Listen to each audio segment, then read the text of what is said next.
Power ಟಿವಿಯಲ್ಲಿ ಲೋಕಸಭಾ ಚುನಾವಣಾ ಪೂರ್ವ ಸಮೀಕ್ಷೆಯನ್ನ ನಡೆಸಲಾಗ್ತಾ ಇದೆ. ಹಾವೇರಿ ಲೋಕಸಭಾ ಕ್ಷೇತ್ರದ ಮೆಗಾ ಸಮೀಕ್ಷೆಯನ್ನ ಇವತ್ತು ಪವರ್ ಟಿವಿ ಹಮ್ಮಿಕೊಂಡಿದೆ.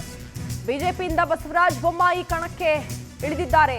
ಕಾಂಗ್ರೆಸ್ನಿಂದ ಆನಂದ್ ಗಡ್ಡದೇವರಮಠ ಸ್ಪರ್ಧೆಯನ್ನ ಮಾಡ್ತಿದ್ದಾರೆ.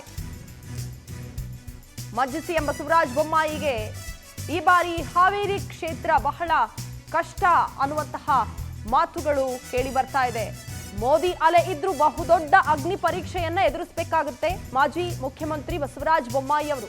ಈ ಇಬ್ಬರು ದಿಗ್ಗಜರಲ್ಲಿ ನಿಮ್ಮ ಆಯ್ಕೆ ಯಾರು ಅನ್ನೋದನ್ನ ನೀವು ತಿಳಿಸಬಹುದು. ಕಾಲ್ ಮಾಡಿ ವೋಟ್ ಮಾಡಿ ನಿಮ್ಮ ಆಯ್ಕೆ ಏನು ಅನ್ನೋದನ್ನ ತಿಳಿಸಿ. ನೀವು ಕರೆ ಮಾಡಬೇಕಾದಂತಹ ಸಂಖ್ಯೆ 0806920999 ಈ ನಂಬರ್ಗೆ ಕರೆ ಮಾಡಿ. ನೀವು ನಿಮ್ಮ ಆಯ್ಕೆ, ನಿಮ್ಮ ಕ್ಷೇತ್ರಕ್ಕೆ ಯಾರು ಸಂಸದರಾಗಿ ಆಯ್ಕೆ ಆಗಬೇಕು ಅನ್ನುವಂತಹ ನಿಟ್ಟಿನಲ್ಲಿ ನಿಮ್ಮ ಅಭಿಪ್ರಾಯವನ್ನ ತಿಳಿಸಬಹುದು. ಹೆಚ್ಚಿನ ಡೀಟೇಲ್ಸ್ ಅನ್ನ ನೀಡ್ತಾರೆ ನನ್ನ ಕೊಲೀಗ್ ಕಾರ್ತಿಕ್. ಎಲೆಕ್ಷನ್ ಸೆಂಟರ್ ನಿಂದ ಸಂಪರ್ಕದಲ್ಲಿದ್ದಾರೆ. ಕಾರ್ತಿಕ್, ನಿಜಕ್ಕೂ ಹಾವೇರಿ ಲೋಕಸಭಾ ಕ್ಷೇತ್ರ ಈ ಬಾರಿ ಹೈ ವೋಲ್ಟೇಜ್ ಕ್ಷೇತ್ರ ಆಗೋದ್ರಲ್ಲಿ ಯಾವುದೇ ಅನುಮಾನ ಇಲ್ಲ. ಕಾರಣ ಅಲ್ಲಿ ಮಾಜಿ ಮುಖ್ಯಮಂತ್ರಿ ಬಸವರಾಜ ಬೊಮ್ಮಾಯಿ ಅವರ ಸ್ಪರ್ಧೆ. ಸದ್ಯದ ಟ್ರೆಂಡ್ ಹೇಗಿದೆ? ಜನ ಏನ್ ಹೇಳ್ತಿದ್ದಾರೆ? ಈಗಾಗಲೇ ಅಲ್ಲಿ ಕರೆಗಳು ಬರೋದಕ್ಕೆ ಆರಂಭ ಆಗಿದೆ. ಸದ್ಯದ ಟ್ರೆಂಡ್ ಬಗ್ಗೆ ಹೇಳೋದಾದ್ರೆ ಕಾರ್ತಿಕ್. ಕರೆಗಳು ಬರಲಿಕ್ಕೆ ಕೇವಲ ಆರಂಭ ಮಾತ್ರವಲ್ಲ, ನಿರಂತರವಾಗಿ ಕರೆಗಳು ಬರ್ತಾ ಇದೆ ರಜನಿ. ಇವತ್ತು ಯಾವ ಪ್ರತಿದಿನದಂತೆ ಇವತ್ತು ಕೂಡ ನಾವು ಸರ್ವೆಯನ್ನು ಮಾಡ್ತಾ ಇದ್ದೇವೆ. ಹಾವೇರಿಯಲ್ಲಿ ನಿರಂತರವಾಗಿ ಕರೆಗಳು ಬರ್ತಾ ಇವೆ. ಒಂದು ಅರ್ಥದಲ್ಲಿ ನೆಕ್ ಟು ನೆಕ್ ಫೈಟ್ ಇದೆ. ಯಾಕಂತ ಹೇಳಿದ್ರೆ ನೀವು ಹೇಳ್ದಾಗೆ ಈ ಬಾರಿ ಹೈ ವೋಲ್ಟೇಜ್ ಕ್ಷೇತ್ರ ಅದಾಗಿದೆ. ಕಾರಣ ಬಿಜೆಪಿಯ ಮುಖ್ಯಮಂತ್ರಿ ಆಗಿದ್ದಂಥ ಬಸವರಾಜ ಬೊಮ್ಮಾಯಿ ಅವರೇ ಸ್ವತಃ ಆ ಕ್ಷೇತ್ರದಲ್ಲಿ ನಿಲ್ತಾ ಇದ್ದಾರೆ ಅಂತ ಆದ್ಮೇಲೆ ಅದು ಒಂದರ್ಥದಲ್ಲಿ ಬಿಜೆಪಿ ವರ್ಸಸ್ ಕಾಂಗ್ರೆಸ್ ಅಂತಾನೆ ಹೇಳ್ಬೋದೇನೋ. ಕಾಂಗ್ರೆಸ್ನಲ್ಲಿ ಅನಂತಸ್ವಾಮಿ ಅವರು ಫ್ರೆಶ್ ಫೇಸ್ ಆಗಿ ಅಲ್ಲಿ ಸ್ಪರ್ಧೆಯನ್ನ ಮಾಡ್ತಾ ಇದ್ದಾರೆ. ಬಟ್ ಸ್ಟಿಲ್ ಅಲ್ಲಿ ವಾತಾವರಣ ಯಾವ ರೀತಿ ಇದೆ ಅಂತ ಹೇಳಿದ್ರೆ ಅಲ್ಲಿ ಬಸವರಾಜ ಬೊಮ್ಮಾಯಿ ವರ್ಸಸ್ ಅನಂತಸ್ವಾಮಿ ಅಂತಿಲ್ಲ, ಬದಲಿಗೆ ಬಸವರಾಜ ಬೊಮ್ಮಾಯಿ ವರ್ಸಸ್ ಕಾಂಗ್ರೆಸ್ ಅಂತ ಆಗಿದೆ. ಕಾಂಗ್ರೆಸ್ಗೂ ಕೂಡ ಅದೊಂದು ಪ್ರತಿಷ್ಠೆಯ ಕಣವಾಗಿದೆ.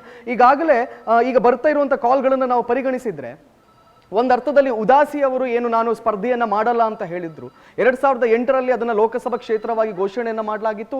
ಅಂದಿನಿಂದ 2009ರ ಚುನಾವಣೆಯಿಂದ ನಿರಂತರವಾಗಿ ಉದಾಸಿ ಅವರು ಗೆದ್ದುಕೊಂಡು ಬಂದ್ರು ಅಲ್ಲಿ. ಆದ್ರೆ ಯಾವಾಗ ಅವರು ರಿಟೈರ್ಮೆಂಟ್ ಅನ್ನು ತೆಗೆದುಕೊಂಡ್ರು ಅವರ ನೆಚ್ಚಿನ ಕಾರ್ಯಕರ್ತರೇನಿದ್ದಾರೆ ಅವರಲ್ಲಿ ಒಂದು ರೀತಿಯ ವೈಮನಸ್ತಾಪ ಅಲ್ಲಿ ಉಂಟಾಗಿದೆ. ಬಿಜೆಪಿ ಅವರು ಬೇಕಂತಲೇ ಅವರಿಗೆ ಒತ್ತಾಯವನ್ನ ಮಾಡಿ ಅವ್ರನ್ನ ರಿಟೈರ್ಮೆಂಟ್ ಮಾಡಿದ್ರು. ಇಂತಹ ಅನೇಕ ಮಾತುಗಳು ಕೇಳಿ ಬಂದಿದ್ರಿಂದಾಗಿ ಈ ಬಾರಿ ಒಂದರ್ಥದಲ್ಲಿ ಅದು ನೆಕ್ ಟು ನೆಕ್ ಫೈಟ್ ಇದೆ ಅಂತಾನೆ ಹೇಳ್ಬೋದು. ಈಗ ನಮಗೆ ಬರ್ತಾ ಇರುವಂತಹ ಕರೆಗಳನ್ನು ನಾವೇನು ಸ್ವೀಕರಿಸ್ತಾ ಇದ್ದೇವೆ ಅಕ್ಷರಶಃ ಇಲ್ಲಿ ನೆಕ್ ಟು ನೆಕ್ ಫೈಟ್ ಇದೆ. ಒಂದು ಕಡೆಯಲ್ಲಿ ಬಿಜೆಪಿ ಪರವಾಗಿ ಮತಗಳು ಬರ್ತಾ ಇದ್ರೆ, ಇನ್ನೊಂದು ಕರೆಯಲ್ಲಿ ಕಾಂಗ್ರೆಸ್ ಪರವಾಗಿ ಕೂಡ ಮತಗಳು ಬರ್ತಾ ಇದೆ. ಬಹುಶಃ ಹೈ ವೋಲ್ಟೇಜ್ ಕ್ಷೇತ್ರ ಆದ್ರಿಂದಾಗಿ ಏನಾಗ್ತದೆ, ಇದು ಇಬ್ಬರಿಗೂ ಕೂಡ ಪ್ರತಿಷ್ಠೆಯ ಕಣವಾಗಿದೆ ರಚನೆ. ಯಾಕಂತ ಹೇಳಿದ್ರೆ ಮುಖ್ಯಮಂತ್ರಿ ಆಗಿದ್ದವರು ಬಸವರಾಜ ಬೊಮ್ಮಾಯಿ ಅವರು ಸೋತರೆ ಅದು ಒಂದು ರೀತಿಯ ಬಿಜೆಪಿಗೆ ದೊಡ್ಡ ಮಟ್ಟದ ಮುಖಭಂಗವೇ ಸರಿ. ಅದಲ್ಲದೆ ಗ್ಯಾರಂಟಿ ಮತ್ತು ಏನು ಈ ರೀತಿಯ ಕಾಂಗ್ರೆಸ್ಸಿನ ಅನುಷ್ಠಾನಗಳು ತಂದ್ರು, ಗ್ಯಾರಂಟಿಗಳ ಅನುಷ್ಠಾನದಿಂದಾಗಿ ಈ ಅನುಷ್ಠಾನಗಳಿಂದಾಗಿ ಹಾವೇರಿ ಭಾಗದ ಜನತೆ ಬಹಳ ಪ್ರೇರೇಪಿತರಾಗಿದ್ದಾರೆ, ಕಾಂಗ್ರೆಸ್ ಪರವಾಗಿ ಒಲವನ್ನ ಹೊಂದಿದ್ದಾರೆ. ಸೊ ಹಾಗಾಗಿ ಇದು ಪಕ್ಕ ಇಲ್ಲಿ ನೆಕ್ ಟು ನೆಕ್ ಫೈಟ್ ಕಾಣೋದಂತೂ ಸತ್ಯ ರಚನೆ. ಥ್ಯಾಂಕ್ ಯು ಕಾರ್ತಿಕ್ ಮಾಹಿತಿಗೆ.